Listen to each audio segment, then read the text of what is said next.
बिस्मिल्लाहिर्रहमानिर्रहीम। अस्सलाम वालेकुम डियर स्टूडेंट्स।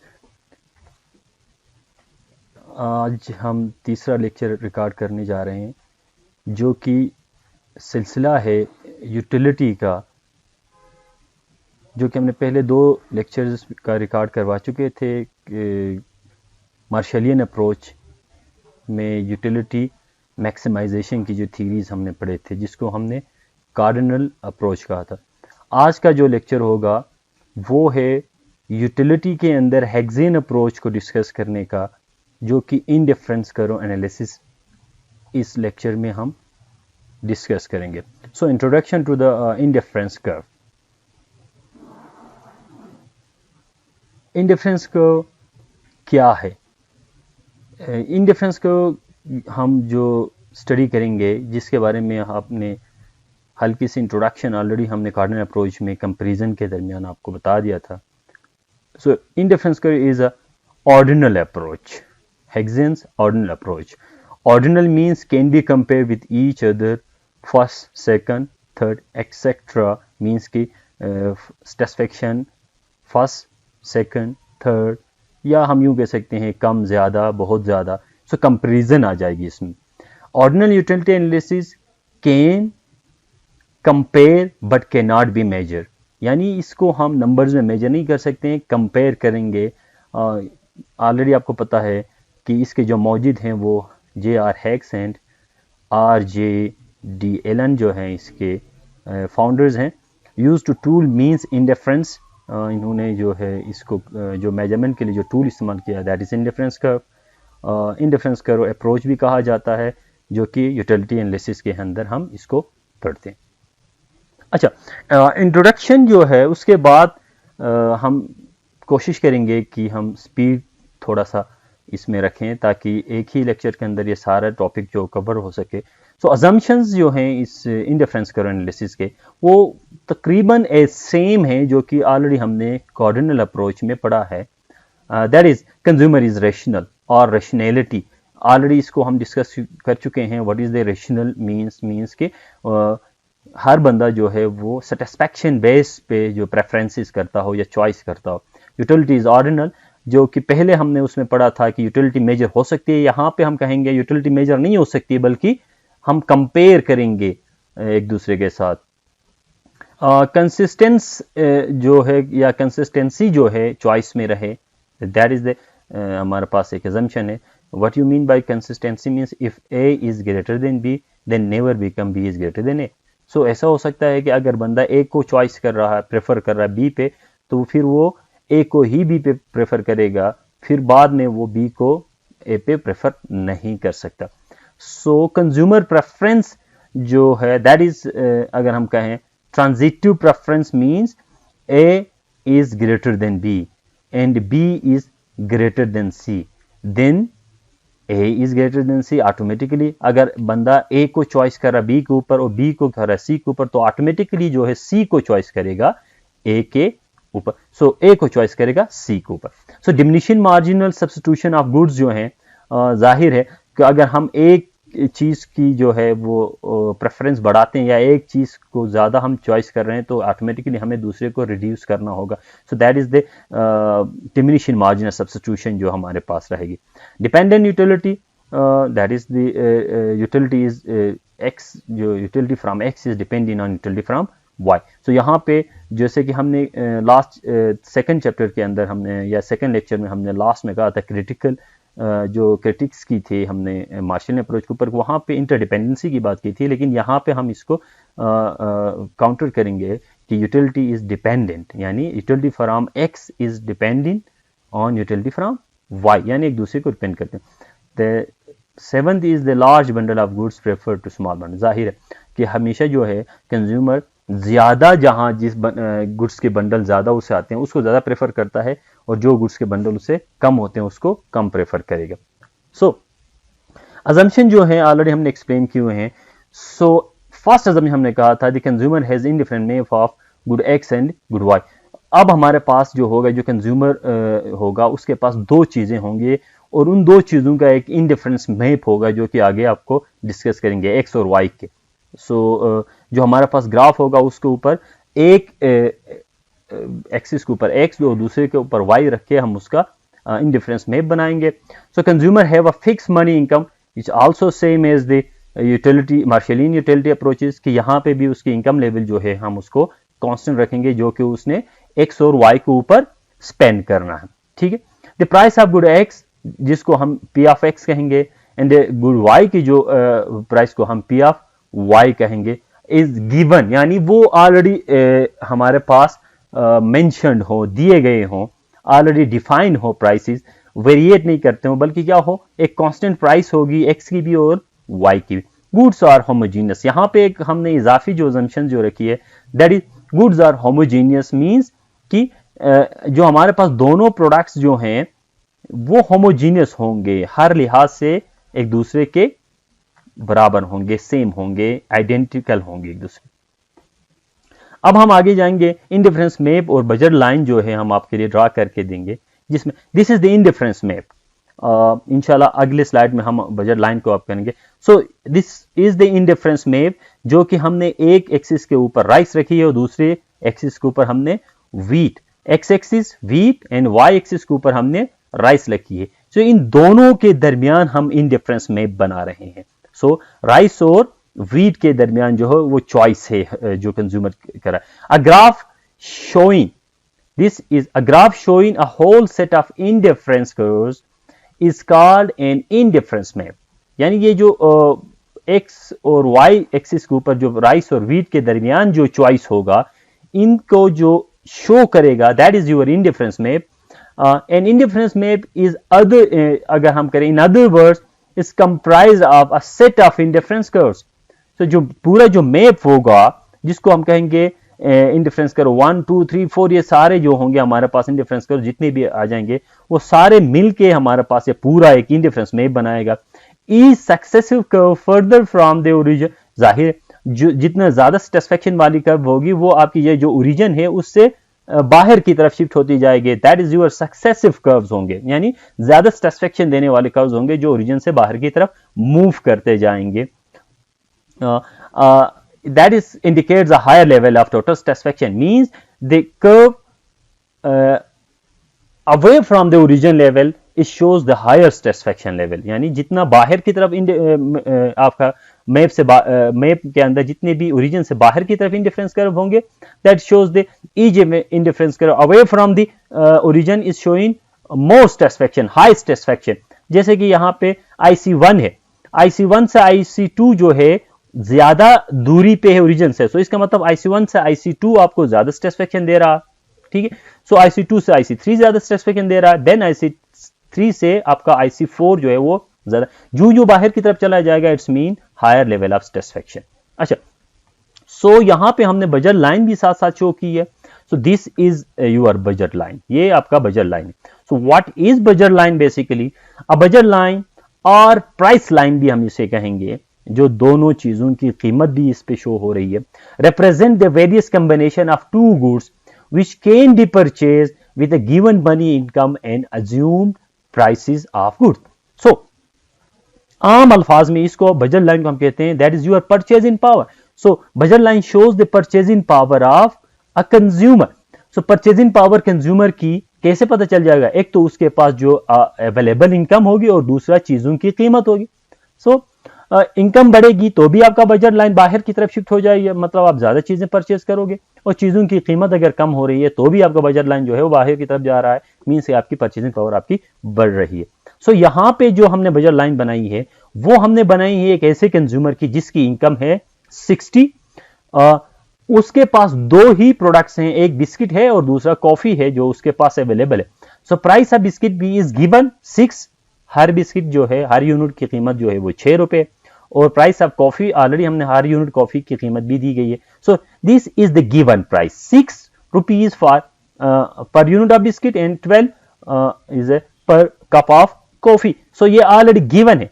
सो आपको मैंने पहले बताया था अजम्पशन में इनकम कांस्टेंट होगी और प्राइस ऑफ कमोडिटीज जो है वो गिवन होंगी. सो इनकम भी कांस्टेंट है यानी 60 रुपए, price of biscuit is the given 6 and price of coffee is also given is 6. सो अब ये जो हमारे पास इंफॉर्मेशन अवेलेबल है इस बेस पे अगर हम कॉम्बिनेशंस, डिफरेंट कॉम्बिनेशंस बनाएंगे कि कौन कौन से कॉम्बिनेशन इस बंदे के पास अवेलेबल है। तो सबसे पहला हम आते हैं कॉलम 1 के ऊपर, देखें these are the combination. Point a is a combination, b एक कॉम्बिनेशन है, c d e f is a combination. The first combination जिसके अंदर वो सारे के सारे पैसे जितने रुपए हैं उन सब पे बिस्किट खरीद रहा है और कॉफी कुछ भी नहीं खरीद रहा। सो इस मीन्स 60 रुपीज उसके पास थे, वो सारे बिस्किट के ऊपर लगाया, तो कॉफी के लिए उसके पास पैसे नहीं है तो कॉफी को परचेज नहीं कर पाएगा। पॉइंट बी कि बिस्किट वो 8 खरीद रहा है, तो उसके पास जो है अवेलेबल जो इनकम थी उसमें से तकरीबन 8 अगर वो बिस्किट खरीद रहा है तो आपको बिस्किट के 8 मल्टीप्लाई बाय 6, सो रिमेनिंग जो है पैसे 12 रुपए उसके पास बचते हैं, तो उस पे वो एक कप कॉफी भी खरीद सकता है। सी कॉम्बिनेशन हमारे पास है, अगर वो 6 बिस्किट खरीदता है तो 2 कप कॉफी के लिए पैसे बचते हैं। डी अगर 4 बिस्किट तो 3 कप कॉफी के लिए। ई 2 बिस्किट तो 4 कप कॉफी के लिए। इसी तरह एफ में देखें, अगर वो सारे के सारे पे ऊपर कॉफी खरीद रहा है तो बिस्किट के लिए उसके पास परचेजिंग पावर 0 हो जाती है। सो इसी टेबल को अगर हम ग्राफ बनाएं, so this one is shows y axis के ऊपर देखें पॉइंट ए के ऊपर यहां पे देखें जैसे कि आपके टेबल में है, पॉइंट ए के ऊपर 10 बिस्किट हैं लेकिन कॉफी हमारे पास 0 है क्योंकि कॉफी के लिए पैसे नहीं है। अगर ये पॉइंट बी पे आता है तो वो 8 बिस्किट खरीद रहा है तो 1 कप कॉफी भी खरीद सकता।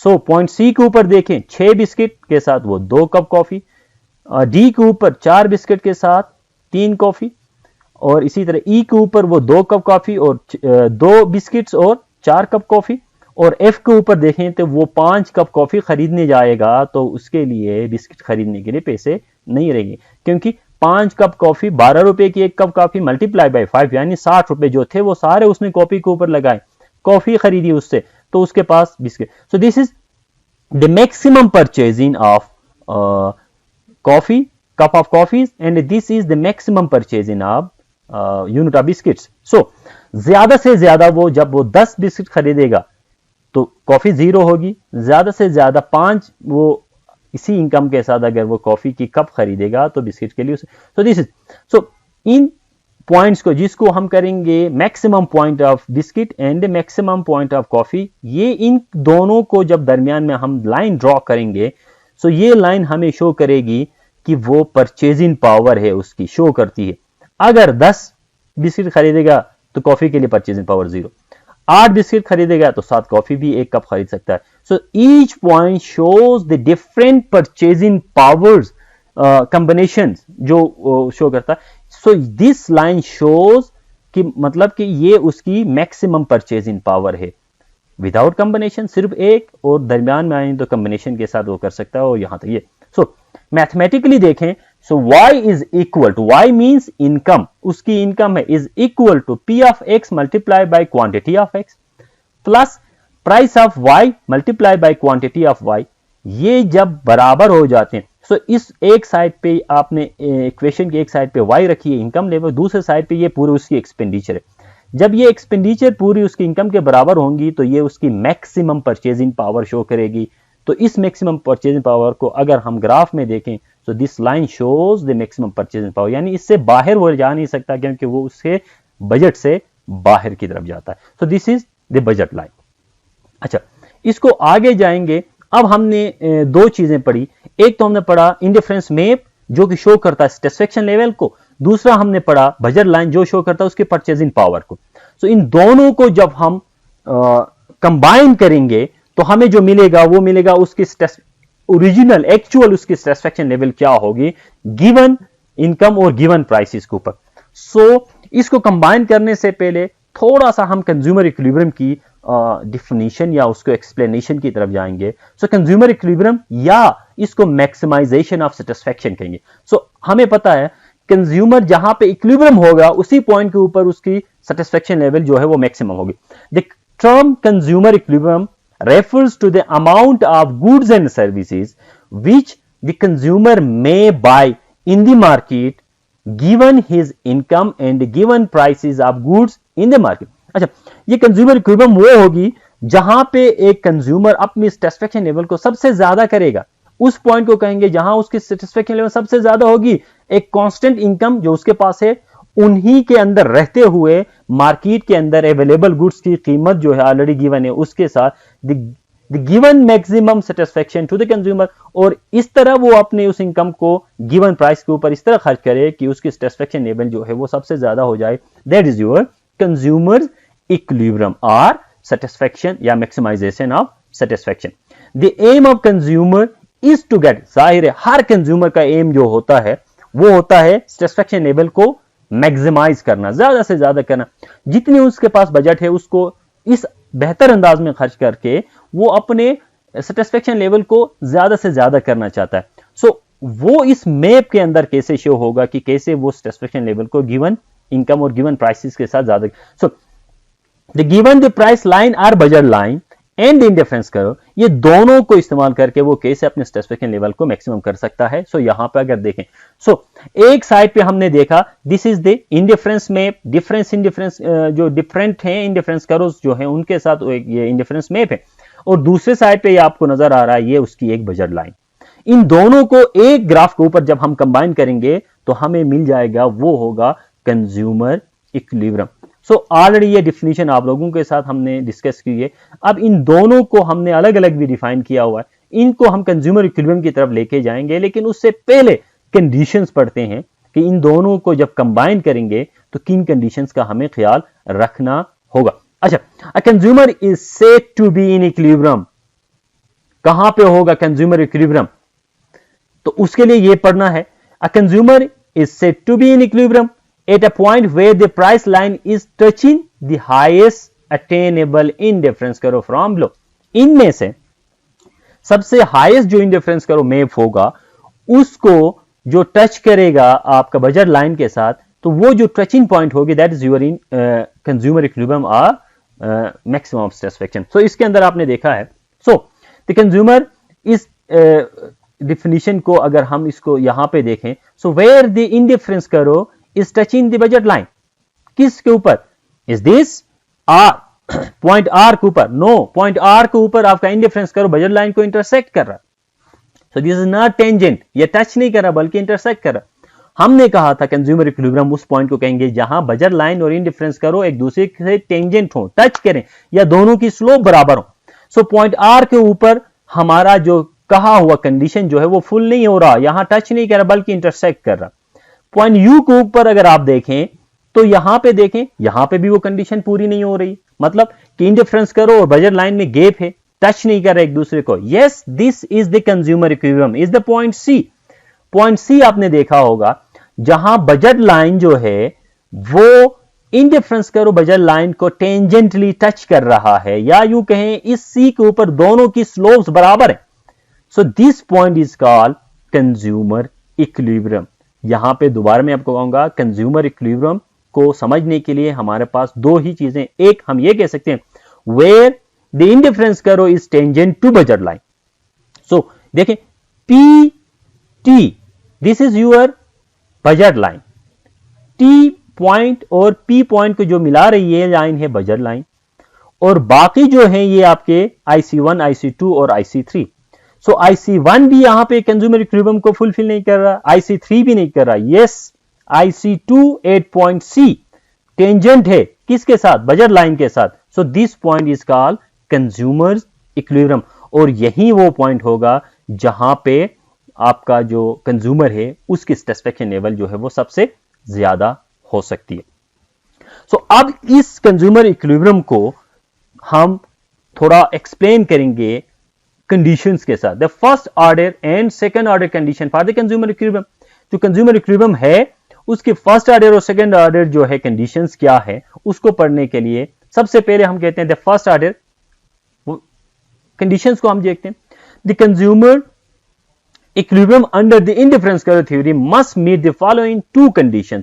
अगर इन दोनों में से किसी एक कंडीशन को फिल नहीं करता तो फिर वो कंज्यूमर इक्विलिब्रियम नहीं कहलाएगी। तो फर्स्ट ऑर्डर कंडीशन हमारे पास है, that is the your first order condition, a given price line, यानी प्राइस लाइन मतलब आपका budget line, should be tangent, किसके साथ हो, टू एन इंडिफरेंस करो, एक इंडिफरेंस करो के साथ जहां टेंजेंट होगी द करो और marginal rate of satisfaction of good X for good Y, जिसको हम MRS कहेंगे। यानी MRS को हम दोबारा इंशाल्लाह एक्सप्लेन करेंगे, मींस कि मार्जिनल यूटिलिटी ऑफ एक्स और मार्जिनल यूटिलिटी ऑफ वाई के दरमियान जो ट्रेड ऑफ होगा उसको हम एमआरएस कहते हैं basically.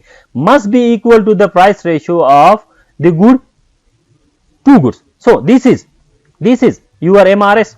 MRS is equal to, MRS यानी marginal rate of substitution of X and Y. X and Y ये चीजें हैं, गुड एक्स और good Y, is equal to, is must be equal to price of X divided by price of Y. आपका MRS किसके बराबर होना चाहिए? Price of X और प्राइस ऑफ वाई के रेशियो, जिसको कहेंगे price of X divided by price of Y के। So slope of IC is equal to slope of budget line.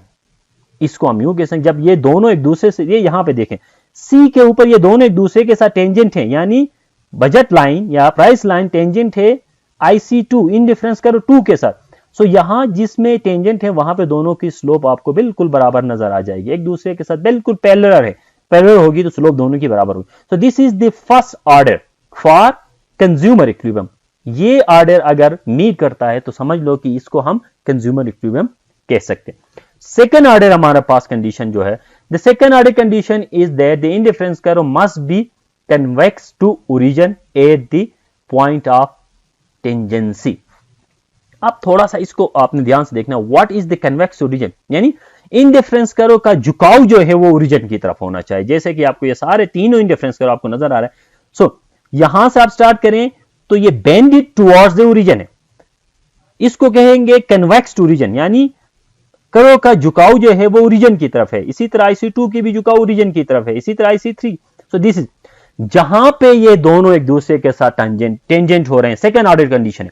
जहां पे इंडिफरेंस करो और बजट लाइन एक दूसरे के साथ टेंजेंट हो रहे हैं, उसी पॉइंट के ऊपर आपका इंडिफरेंस करो कन्वेक्स टू ओरिजिन होना चाहिए, ना कि कनकेव। जहां कनकेव में अगर हमारी इंडिफरेंस करो और बजट लाइन एक दूसरे से टेंजेंट हो रहे हैं तो वो कंज्यूमर इक्विलिब्रियम नहीं कहलाएगा। कन्वेक्स सूरत में एक दूसरे के साथ टेंजेंट हो तो वो होगी इंडिफरेंस करो का consumer equilibrium. So this is the second condition. First condition should be tangent budget line and indifference curve. The second condition is tangency के दौरान जो है उसकी आपकी IC कर्व की जो है वो झुकाव जो है वो ओरिजिन की तरफ, यानी कन्वेक्स टू ओरिजिन होना मस्ट है। ये दोनों कंडीशन जहां फुलफिल होंगे सो उस पॉइंट को हम कहते हैं कंज्यूमर इक्विलिब्रियम। अच्छा, so budget line should be tangent to the indifference curve, पहला हमने कंडीशन ऑलरेडी पढ़ा। उसमें होता क्या है, अब गिवन प्राइस लाइन, यानी प्राइस लाइन को हमने कहा फिर budget line should be tangent to the indifference curve और marginal rate of substitution of goods X and good Y, यानी MRS must be equal to the price ratio of the two goods. So this one MRS marginal rate of substitution equal to, यानी दोनों चीजों की price level के साथ, यानी ratio of two goods, देखिए price P of x divided by P of y. So if MRX is equal to P of x divided by P of y, so this is the first condition जो कि already हमने कहा। So slope of price line यानी budget line to be equal to the slope of indifference करो। This point C shows the slope of budget line is equal to slope of indifference करो। इसी तरह price of x divided by price of y, इसको हमने कहा था margin rate of substitution of x for y, यानी कि margin rate of substitution है कि हम मार्जिनल यूटिलिटी x की मार्जिनल यूटिलिटी को बढ़ाने के लिए कितने y की मार्जिनल यूटिलिटी को हमें ट्रेड ऑफ करना पड़ता है। So also slope of budget line is equal to slope of IC curve at point C। Second order को जब हम देखते हैं तो उसको ऑलरेडी हमने पढ़ा था कि सेकेंड ऑर्डर जो है वो कंडीशन जो है हमारे पास ये है कि जहां पे टेंजेंसी होती है बजट लाइन और इंडिफरेंस कर्व की, उस पॉइंट के ऊपर आपका इंडिफरेंस कर्व के झुकाव जो है वो कन्वेक्स टू ओरिजिन होना लाजमी है। सो यहां पॉइंट C के ऊपर देखें, सो टेंजेंसी के साथ साथ आपका इंडिफरेंस कर्व 2 की जो है वो झुकाव भी ओरिजिन की तरफ है। सो this is called budget line. अगला जो स्टेप होगा हमारा वो है इफेक्ट्स। ऑलरेडी आपका एक कंज्यूमर इन इक्विलिब्रियम लेवल पे है, सो इस इक्विलिब्रियम लेवल को इफेक्ट करेगा या इक्विलिब्रियम लेवल डिस्टर्ब होगा किन किन वजह से। सो हम कहें तो इंडिफरेंस करो कि जो कंज्यूमर इक्विलिब्रियम लेवल को इफेक्ट करती है इनकम। सबसे पहले हम देखेंगे इनकम इफेक्ट। जब इनकम इफेक्ट होगा यानी जो कंज्यूमर है उसकी इनकम बढ़ेगी या कम होगी तो इंडिफरेंस करो कि जो कंज्यूमर इक्विलिब्रियम है वो किस तरह इफेक्ट हो सकता है। सो इनकम जब चेंज होता है उसके 3 डिफरेंट इफेक्ट्स होंगे। इनकम चेंज हो तो ये देखें आपके पॉइंट ए के ऊपर दिया गया है, इनकम इफेक्ट यानी आईसीसी जो है, income consumption curve of normal goods. इसी तरह इनकम इफेक्ट का इंफीरियर गुड्स के ऊपर इफेक्ट, इनकम इफेक्ट का लग्जरीज के ऊपर। सो इन तीनों को थोड़ा सा, नॉर्मल गुड्स वो जो होंगे आम चीजें यानी मीडिएट गुड्स या मीडिएटर टाइप की चीजें। इंफीरियर्स जो हैं वो होंगे आपके नाकिस एशिया, और लग्जरीज आपके हैं वो जो आपकी जरूरत नहीं है बल्कि आप शौक के लिए या अयाशी के लिए जो चीजें आप इस्तेमाल करो, दैट्स आर लग्जरीज आपको कहला सकते। अच्छा, सो इनकम इफेक्ट हम देखेंगे सबसे पहले है क्या चीज, ठीक है। The income effect in economics can be defined as the change in the consumption relating from a change in real income, यानी कंज्यूमर की कंजम्पशन लेवल चेंज होती है, वो 1 से 2 कंजम्पशन करता है, 2 से कम करता है, या कंजम्पशन को ज्यादा या कम कर रहा है, उसकी इनकम में चेंज होने, यानी उसके रियल इनकम में, उसकी परचेजिंग पावर चेंज होने की वजह से। सो that is called your income effect. अच्छा, if the prices of goods, taste and preferences of consumer remains constant and there a change in his income, it will directly affect consumers demand. This effects on the purchases due to change in the income is called the income effect. बाकी सारी चीजें आपके हैं, कीमतें change नहीं हो रही हैं, आपका टेस्ट चेंज नहीं हो रहा, आपका प्रेफरेंस चेंज नहीं हो रहा है, ये सारे कांस्टेंट हैं। सिर्फ आपकी कंजम्पशन, आपकी परचेजिंग पावर चेंज हो रही है, यानी आपका इनकम लेवल चेंज हो रहा है, जिससे आप ज्यादा परचेज कर सकते हो। अगर इनकम बढ़ा या इनकम कम होने से आपकी परचेजिंग कम हो सकती है। यानी बाकी सारी चीजों की कीमत, टेस्ट, प्रेफरेंस कांस्टेंट है, सिर्फ आपकी इनकम लेवल चेंज होने की वजह से आपके परचेजिंग ज्यादा या कम जो हो जाए उसको हम कहेंगे इनकम इफेक्ट। अच्छा, सो the income consumption curve shows how income effect on the quantity consumed of the goods. अच्छा, अब इसको थोड़ा सा आईसीसी को थोड़ा सा हमने एक्सप्लेन करना है। इनकम कंजम्पशन कर्व यानी डिफरेंट इनकम के ऊपर डिफरेंट इक्विलिब्रियम लेवल्स बनेंगे। फॉर एग्जांपल, आप पहले आपकी इनकम 50 थी तो आप एक इक्विलिब्रियम लेवल पे थे, आपकी इनकम बड़ी 100 हो गई तो आप एक दूसरे इक्विलिब्रियम लेवल के ऊपर जाओगे। इसी तरह आपकी इनकम 200 हो गई तो आप एक तीसरे कंज्यूमर इक्विलिब्रियम पे जाओगे।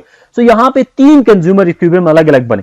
सो इन तीनों कंज्यूमर इक्विलिब्रियम्स को हम अगर किसी लाइन से मिलाएंगे, सो इस लाइन को हम कहेंगे इनकम कंजम्पशन कर्व, जिसको आईसीसी इन शॉर्ट। अच्छा, तो यहां पे सारे आपको नजर आ रहा है, देखें बजट लाइन और इंडिफरेंस कर्व टेंजेंट है इस पॉइंट के ऊपर। फिर बजट लाइन आपकी बढ़ गई, यानी आपकी इनकम बढ़ गई, बजट लाइन बाहर की तरफ शिफ्ट हो गई, आपने दूसरा नया इक्विलिब्रियम, कंज्यूमर इक्विलिब्रियम बन गया। फिर बजट लाइन आपकी बढ़ गई, यानी आपकी इनकम लेवल बढ़ गई, आपका एक और कंज्यूमर इक्विलिब्रियम बन गया। So your consumer equilibrium at X star, X bar, X double bar. So इन तीनों कंज्यूमर इक्विलिब्रियम्स को एक कर्व ने इन तीनों को एक साथ जोड़ दिया, इस कर्व को हम कहेंगे इनकम कंजम्पशन कर्व। अब यहां पे आ जाते हैं, इनकम कंजम्पशन कर्व अगर आपके नजर आ रही है तो उसको, अब ये इनकम कंजम्पशन कर्व की शक्लें जो है वो बेसिकली 3 हो सकती हैं डिफरेंट। अगर दोनों एक्स एक्सिस और वाई एक्सिस के ऊपर जो आपके गुड्स हैं, अगर ये दोनों जैसे कि राइस और व्हीट दोनों नॉर्मल हैं, तो आपकी इनकम कंजम्पशन कर्व जो है वो स्ट्रेट अपवर्ड स्लोप में, जैसे कि आप यहां पे नजर आ रहा है, दोनों नॉर्मल हैं। दोनों नॉर्मल का मतलब है आपकी इनकम लेवल बढ़ने से दोनों को बराबर आपने इजाफी कंजम्पशन करना है। देखिए, पहले आपकी इनकम लेवल फर्ज करते हैं के ऊपर 100 थी, कंज्यूमर इक्विलिब्रियम में थे, अब आपकी इनकम बढ़ के 200 हो गई, तो आपने व्हीट को भी उतना बढ़ाया जितना आपने राइस को बढ़ाया, दोनों को बराबर इंक्रीज किया, दोनों की कंजम्पशन आपने बराबर बढ़ा दी। इसी तरह आपकी इनकम और बढ़ गई तो दोनों को बढ़ा। सो दोनों नॉर्मल गुड्स हैं आपके लिए, दोनों में से किसी एक चीज को आप ज्यादा फोकियत नहीं देते, दोनों को बराबर अहमियत दे रहे हो, सो दोनों की कंजम्पशन लेवल बराबर इंक्रीज होगी। जब दोनों की बराबर इंक्रीज होगी तो आपकी इक्विलिब्रियम लेवल सीधे में आपके अपवर्ड शिफ्ट होती जाएगी, और ये आपका इनकम कंजम्पशन कर्व जो होगा वो अपवर्ड स्ट्रेट लाइन बन सकता है। इसको हम यूं कहेंगे आपका कोई 45 डिग्री लाइन बन सकता है। सो अगर ये दोनों आपके सेम गुड्स हों, जैसे कि आपके सामने नजर आ रहा है income consumption curve of normal goods यहां पे आपको, तो देखें यहां पे स्ट्रेट अपवर्ड लाइन बन रही है। इसका मतलब होगा कि आपका व्हीट और राइस दोनों आपके लिए बराबर अहमियत रखते हैं, आप किसी एक की तरफ टिल्ड नहीं है। तो सीधी लाइन बन जाती है जब दोनों आपके नॉर्मल गुड्स होते हैं। तो अगला जो इनकम कंजम्पशन कर्व फॉर इंफीरियर्स, अगर इसमें से एक गुड जो है वो इंफीरियर है और दूसरा आपका जो है नॉर्मल है या दूसरा आपका सुपीरियर है। फर्ज करते हैं यहां पे फिगर नंबर 3.13 अगर इसको देखें, सो इसमें देखा हमारे पास राइस जो है वो हमने नॉर्मल रखा है और वीट को हमने इंफीरियर समझा। इंफीरियर मतलब नाकिस आप समझ लो। So your income is increasing, जैसे कि बजट लाइन जो है आपके पास already L1, L2, L3 and L4 ये 4 आपके बजट लाइंस हैं, यानी मतलब L1 से L2 में आपकी बजट ज्यादा हो गई, इनकम बढ़ी, 3 है, फिर बढ़ी आप L4 पे गए। जो जो आपकी इनकम लेवल बढ़ रही है, आपने कंजम्पशन वीट की तरफ कंजम्पशन कम करते, राइस की तरफ आप ज्यादा कंजम्पशन करो। आपका इंडिफरेंस कर्व देखें तो आपकी राइस की तरफ ज्यादा उसकी टिल है। सो आपकी आईसीसी जो होगी, इनकम कंजम्पशन कर्व जो होगी, उसका झुकाव जो होगा वो राइस की तरफ होगा, because rice are normal goods. और आपका वीट जो है वो इंफीरियर है, इसलिए आपने वीट की कंजम्पशन डिक्रीज की है, जिसकी वजह से आपकी इनकम कंजम्पशन कर्व जो है वो झुकाव वीट की तरफ नहीं है बल्कि राइस की तरफ है। सो दिस इज फिगर नंबर 3.13 में।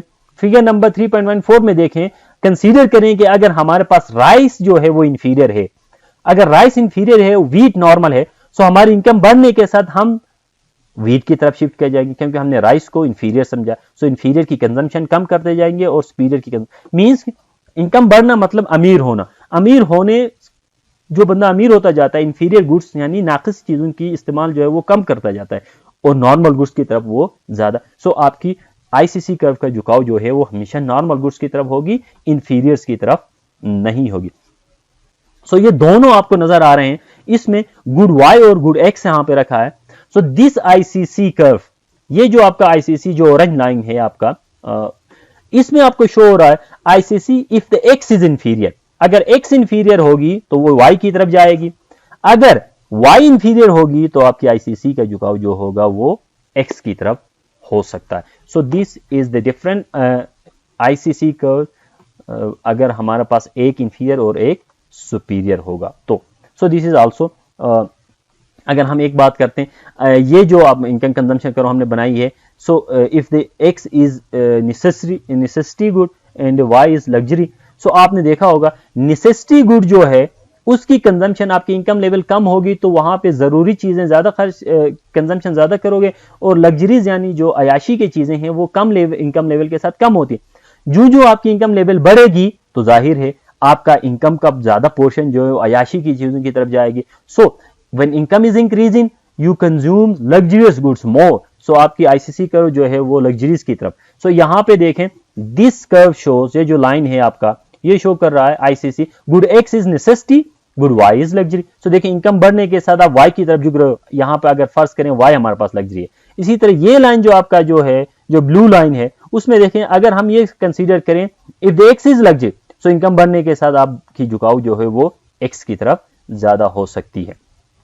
सो जो इस लेक्चर में हमने कवर किया उसमें हमने इंडिफरेंस कर्व के एनालिसिस की डेफिनेशन, अजम्पशन, फिर हमने indifference curve map, indifference map के बारे में, फिर बजट लाइन के बारे में, फिर कंज्यूमर इक्विलिब्रियम क्या होती है, या इसको हम मैक्सिमाइजेशन ऑफ सैटिस्फैक्शन हमने कहा था ये क्या है। फिर हमने उसके बाद हमने कहा कि फर्स्ट ऑर्डर और सेकेंड ऑर्डर कंडीशन पढ़े थे जो कंज्यूमर इक्विलिब्रियम के लिए लाजमी है। फिर देन हमने इनकम इफेक्ट जो है इस लेक्चर में कवर किया, और इनकम इफेक्ट के अंदर हमने ICC for normal goods, ICC for luxuries good और आईसीसी फॉर इंफीरियर्स जो है हमने इस लेक्चर में कवर किए। सो आज के लेक्चर में यहाँ तक हमारा जो कवर करना था। सो इंशाल्लाह अगले लेक्चर में जो है इससे आगे हम कंटिन्यू करेंगे। तब तक के लिए खुदा हाफिज।